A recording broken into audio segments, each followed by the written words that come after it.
Hello,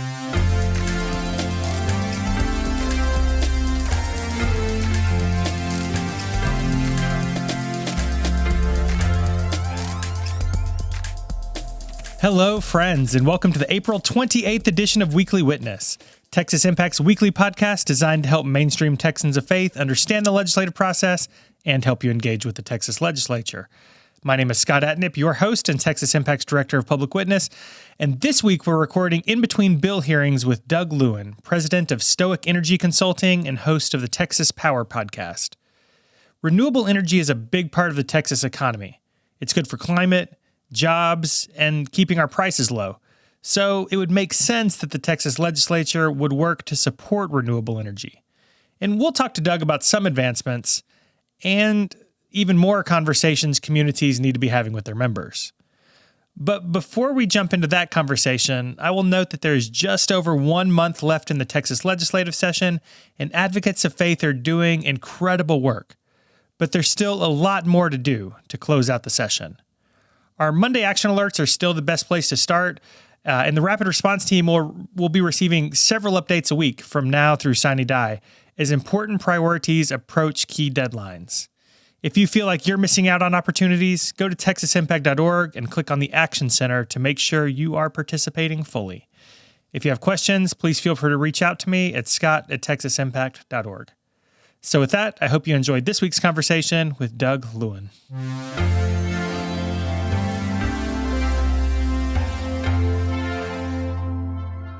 Joining us for today's conversation is Doug Lewin, host of the Texas Power Podcast and president of Stoic Energy. Doug, it is a busy time of year, especially for those who work in and around the Capitol. So thanks for taking the time. Appreciate you being with us. Thanks so much for inviting me. Appreciate it.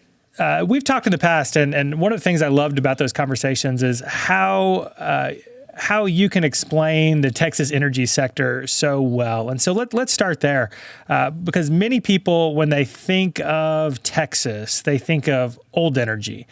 And Texas really has become a leader in renewable energy. So if you can start us off by talking about some of the advancements in that area, especially here in the state of Texas. Well, yeah, look, I mean, I think first and foremost, Texas is an energy state, right? A lot of times people will say Texas is an oil and gas state. It's an energy state. And, I always like to quote Pat Wood, who is George W. Bush's Public Utility Commission chair, and then went with him to D.C. to be his Federal Energy Regulatory Commission chair. And he said, look, Texas made a lot of money for a lot of years below the ground, still does. What we're doing with wind and solar is we're making money from energy above the ground, right? And so I think that's a helpful way to look at it. It's like any way that Texans can make money from energy, they're trying to do it. And we are blessed with tremendous natural resources, an abundance of wind power and solar power. And so far, we've done a great job harvesting that and creating, wealth from it, just like wealth was created from oil and gas in the past. Yeah, and I think a lot of times when people think about renewable energy, they think about climate and climate impacts, and that's certainly important. And a lot of Texans of faith certainly care about it for that reason. But like you said, this is also about jobs, right?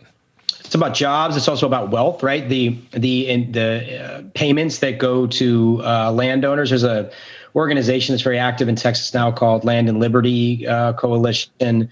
And the director of that organization is Samuel Davis. He's the son of John Davis, who's a former Republican state representative. And they tell the story. I may be getting some of the details wrong, but it's something along the lines of, I think they have 7 wind turbines on their property. Samuel's 5th generation, John is 4th generation Texan, and they were getting close to the point where they were going to have to sell their ranch. They just couldn't sustain it with rising property values and taxes and those kinds of things. They were trying to raise cattle, but not able to raise enough money from that. They got 7 wind turbines on their property. That made a difference, has allowed them to keep that ranch and their family. So there's definitely jobs. There's something like 40,000 jobs in wind and solar right now, a lot more than that in energy efficiency, by the way. But it's not just the jobs. It's also the tax base, the tens of billions of dollars from wind and solar that flow into local schools and community college districts and the like, and also directly to those landowners, their families, and their communities.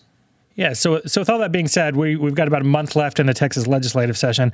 I assume then that the Texas legislature would be super excited to support renewable industries. Has that been the case so far? Yeah, not so much. Not in the Senate, at least. It's interesting. There are a lot of folks in the legislature that are very excited about wind and solar. Unfortunately, the folks that are opposed to wind and solar tend to be much louder, tend to file a lot more bills, and tend to have those bills favored, at least in the Senate. So the Senate has passed a series of bills. I think probably the worst of them, though certainly not the only one, is Senate Bill 624, which requires all sorts of permitting for wind and solar, far more onerous on wind and solar than on any sort of petrochemical facility, oil and gas drilling, power plant, notice for people within 25 miles, just all kinds of just craziness, just really, really big government approach. The PUC has said they'd have to hire an entire new division to do all this permitting. They would even have existing wind and solar permitted. That bill actually did pass the Senate the other day, though notably two Republicans voted against that, and they deserve credit for that. Senator Perry and Senator Flores stood up against others in their party and said, I'm not for a big government approach to regulating renewable energy, and renewable energy has brought a lot of, again, tax base and payments to landowners in their districts. So they voted with their districts, and good for them for doing it.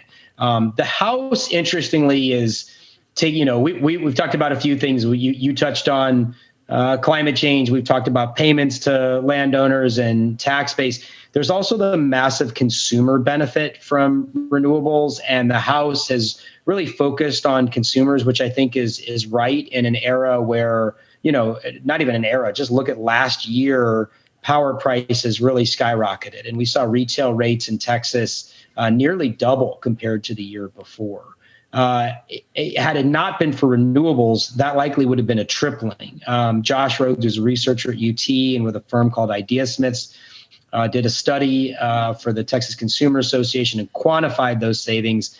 It was almost $8 billion through the first 8 months of the year. And he looked back over 10 years, and it was $28 billion worth of savings to the market from renewables. So the House is really looking at that consumer perspective and saying, hey, if we add a lot of cost to renewables, either through permitting or some of the other proposals, and we can talk about those if you're interested in getting into the details of some of the other bills.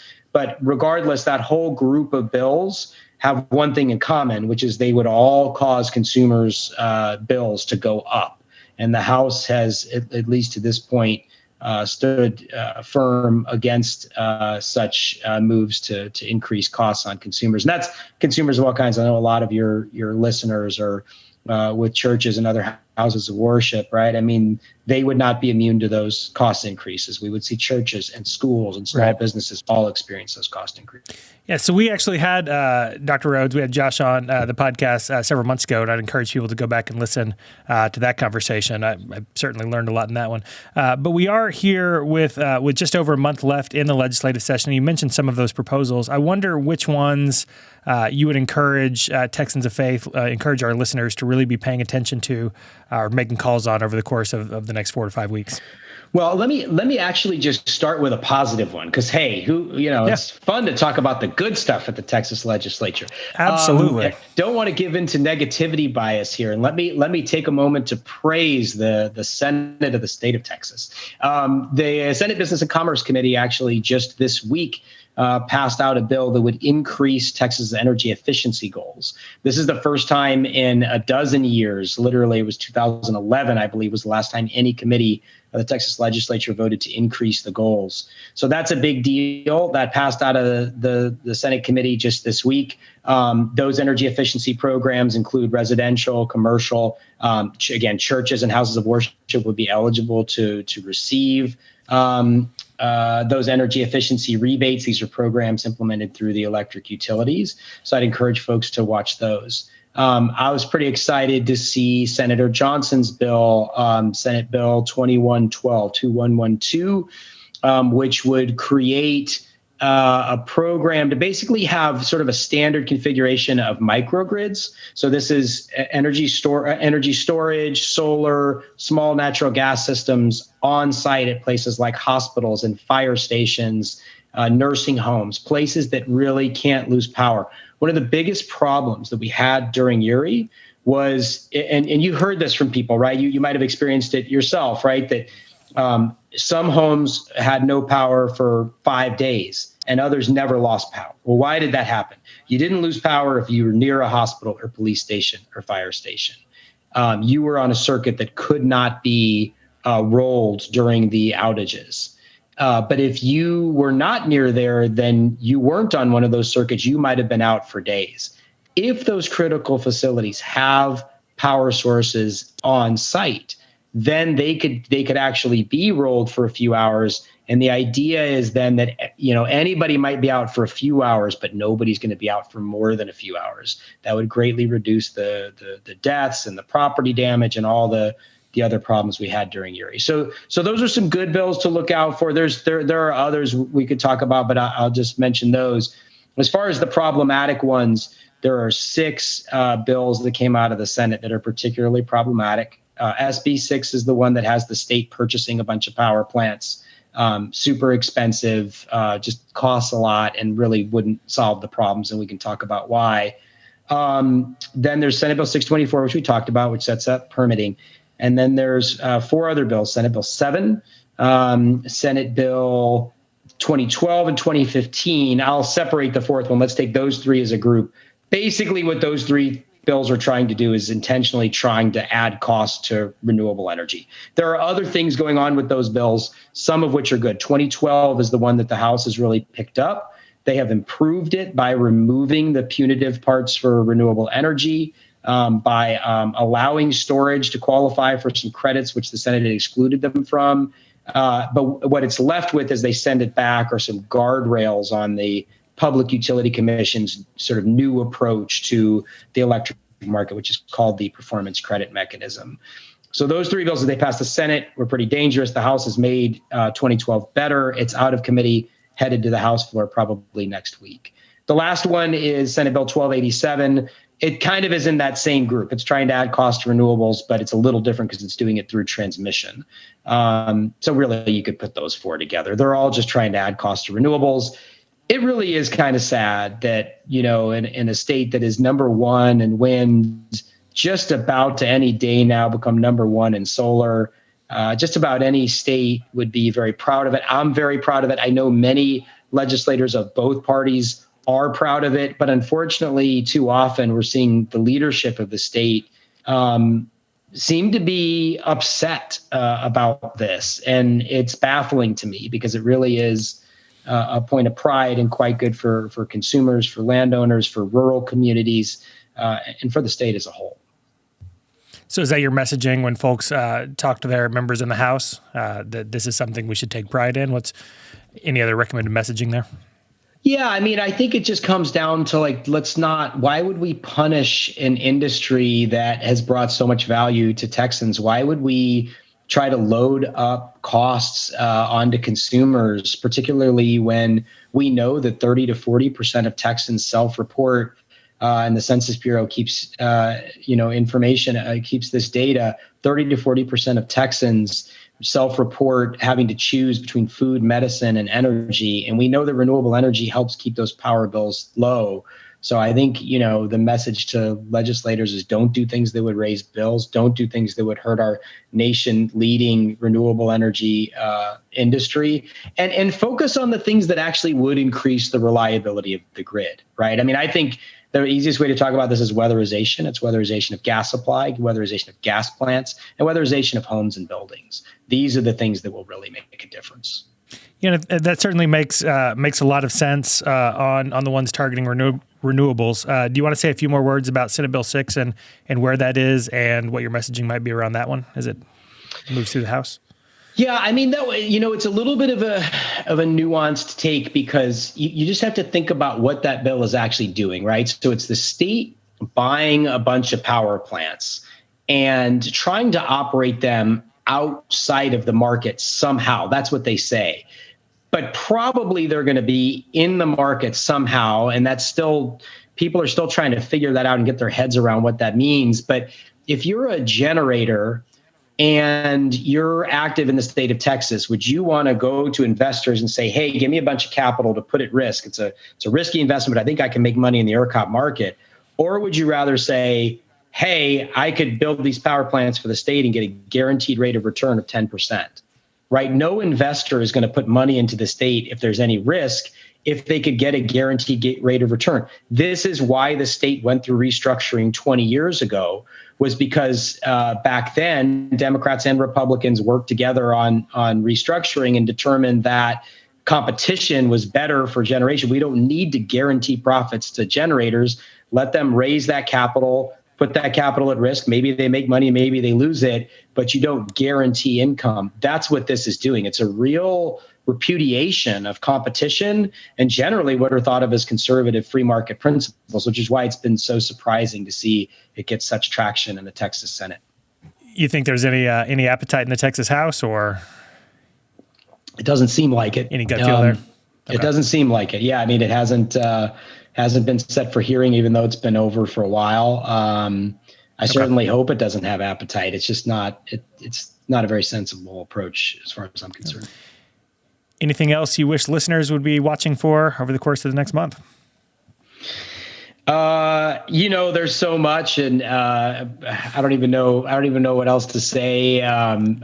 You've hit the high points, huh? Yeah. I mean, there's certainly so much going on related to air quality. Obviously, you always want to look at the sunset bills that TCEQ and PUC are under sunset. There's a lot. Folks can hopefully follow my Twitter feed at Doug Lewin Energy. I'll keep tweeting about stuff as it comes up during the session, and that's a good way to follow along with some of this energy madness. Yeah, which gets us to shameless plugs. Definitely one of the better Twitter follows. If you're interested in these topics, anything else you'd like to shamelessly plug? We hit the podcast at the top. How's that going? And what's coming up for the podcast? I love that I did the shameless plug before you asked for it. I'm a higher degree of shameless than most, apparently.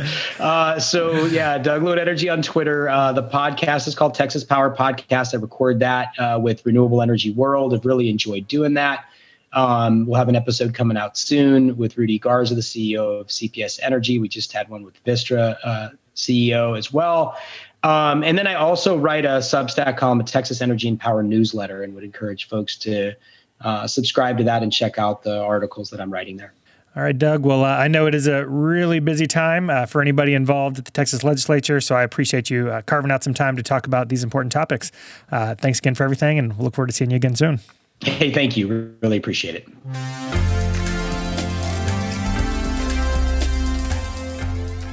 I'd like to thank Doug for the time, and thank you for tuning in. I hope you enjoyed the conversation, and I hope it helped you better understand an important policy area that might not be leading the local news headlines.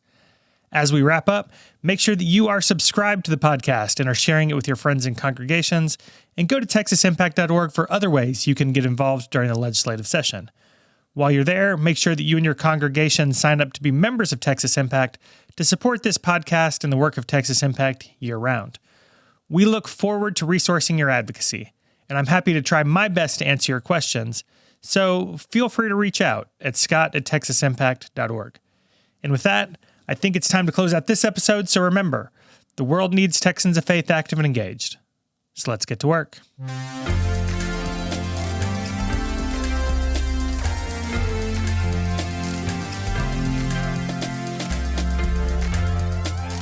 Weekly Witness is hosted by Scott Atnet, engineered and produced by David Fasalo.